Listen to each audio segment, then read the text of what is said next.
Hi guys, जय श्री राम। सो आज हम लोग निकले हैं बैंगलोर टू गोवा। ये मेरा नया ब्लॉग है। मेरा पुराना ब्लॉग थोड़ा सा कॉपीराइट्स की वजह से हिट हो गया था। मैं यही सजेस्ट करूँगा सबको कि जो भी म्यूज़िक आप लोग लगा रहे हो ध्यान से लगाना, वरना आपकी पूरी मेहनत ख़राब हो जाएगी। Now coming back to the real scenario and situations. आज हम लोग निकले करीबन 10:30 के करीब घर से, और काफ़ी ज़्यादा ट्रैफिक था बैंगलोर टू नेलमंगला तक।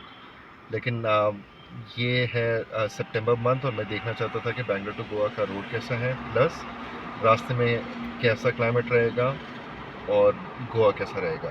So stay tuned guys, I will keep giving you the information.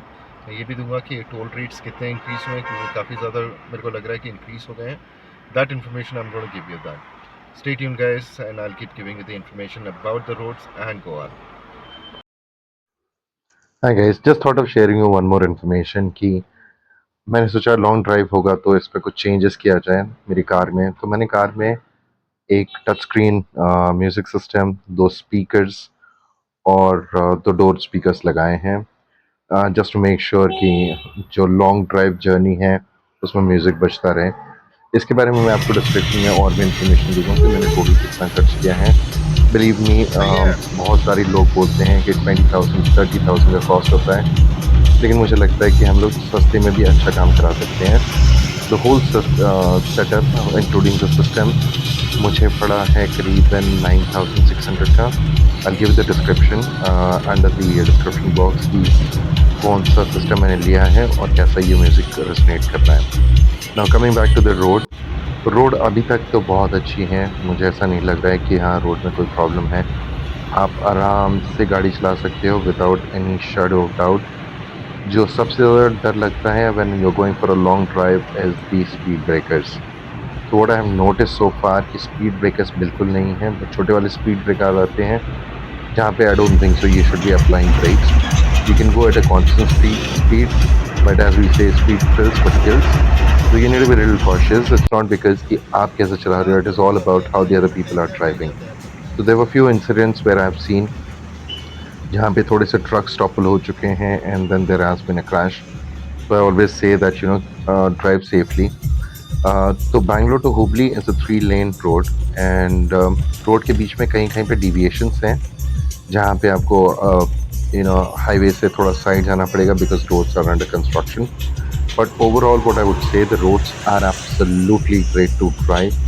और आपके पास अगर एसयूवी है और कोई बड़ी गाड़ी है जो you can touch about 120 140, I think it will allow you to touch that. But as I said, मैं समय सजेस्ट करता हूँ you should have a limit of 100 110।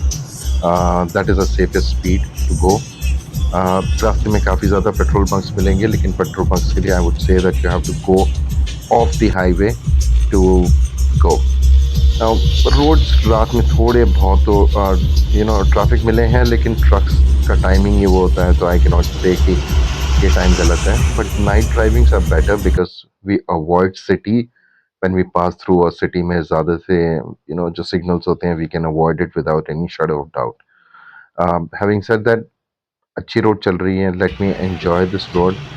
Tolls रहेंगे, मैं टोल्स के रेट काउंट कर रहा हूँ क्योंकि आजकल गूगल भी आप जब मैप डालोगे तो आपको एस्टिमेटेड टोल रेट्स बता देता है, लेकिन वो एस्टिमेटेड होता है, वो एक्चुअल में होता है। क्योंकि मैंने गेज किया था तो उसने बोला था इस टोल से दी अदर टोल तक इतना कॉस्ट होगा, but it costed me little more.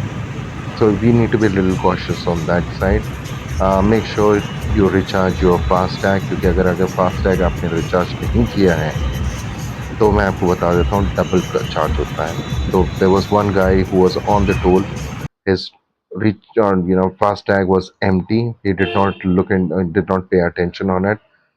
And then जो हमने टोल पे किया था 120 130 रुपीज़ का, it was about 260 rupees. So literally there was a suggestion coming from the toll guy, sir, push it back, top up your FASTag and then come back and pay. Why do you want to pay extra? So this is another incident which we have seen while going from Goa, Bangalore to Hubli. Lights बहुत अच्छी हैं रास्ते में, मैं deny नहीं करूँगा। आप आराम से चला सकते हो। कहीं ना कहीं ऑफ रोड आपको जाना पड़ेगा जहाँ पे मैंने बोला था जो main roads are under construction, so that is bound to happen, we can take that. Let me see, क्योंकि सबसे ज़्यादा मेजर चैलेंज रहता है आपका हुबली के बाद, क्योंकि हुबली की बात के रोड्स मैंने बहुत सारे ब्लॉग्स में भी देखे थे कि roads are not that great, but still we can see that कि रोड्स कैसे चल रहे हैं. I'll keep giving you the information on the road front. How is the weather near Hubli, क्योंकि वहाँ पे मेरे को लग रहा है कि काफ़ी ज़्यादा क्लाइमेट चेंज होगा. This is about early in the morning that we have reached Hubli. We reached around 5 a.m. in the morning, but it was fun to drive till 5 a.m. In the morning for 5 hours.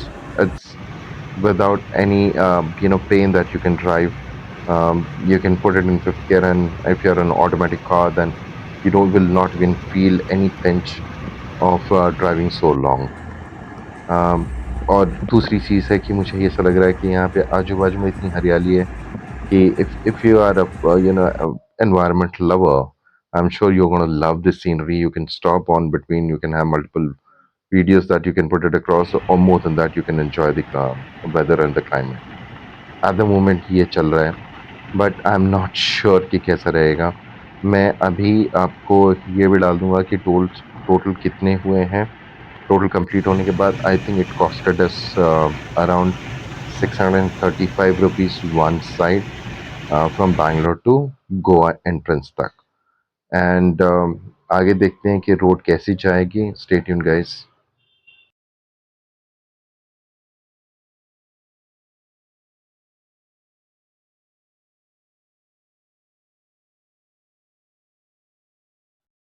Okay guys, चलो थोड़ा पास आ गए हैं, और believe me ये था condition road का. तो believe me यहाँ से रोड का जो गाड़ी का स्पीड था, that has dropped down from 100 to 2010. Roads are pathetic, this is what I can say. Roads पे सिर्फ मड था, potholes, and because of the rain it was flooded. It took me a lot of time to understand कि कौन सा pot whole ज़्यादा dense है, कौन सा नहीं है. So that has taken a lot of time. So if I have to compare driving from Bangalore to Hubli, it has taken me 5 hours. But traveling from Hubli um, via Dharwad, it has taken us another 5 hours time. And roads are bad. The only one thing which I could enjoy is the scenery and the environment. It was not at all hot, pretty calm and composed climate. I love the climate, so I would say I would ignore the road. But if somebody is looking to drive fast and all those stuff, I think उन लोगों को पसंद नहीं आएगा. मुझे personally climate बहुत पसंद है, स्पेशली रेनी सीजन्स और कोल्ड वेदर. तो मेरा ये पर्सनल ओपिनियन है कि अगर आप सितंबर में आज इस साल जा रहे हो, तो may be you can have this beautiful scenery around